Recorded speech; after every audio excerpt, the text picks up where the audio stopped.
Bir karıncanın gözlerine hiç bu kadar yakından baktınız mı? Dünyada yaklaşık 20 katrilyon karınca var. Bu sayı her bir insana karşılık 2,5 milyon karınca demek. Peki bu minik canlıların akciğerleri olmadığını biliyor muydunuz? Onlar vücutlarındaki mikroskobik deliklerden nefes alıyorlar. Daha da ilginci, karıncaların 2 tane midesi var.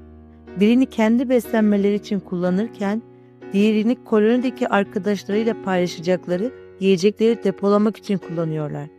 İşte bu doğadaki en saf yardımlaşma sanatı. Hiç uyumayan, yorulmak bilmeyen bu işçiler her hareketleriyle bize şunu fısıldıyor: en küçük bir mahlukta bile en büyük bir sanat saklıdır. Bu kusursuz yardımlaşma ve tasarım sizce bir tesadüf olabilir mi?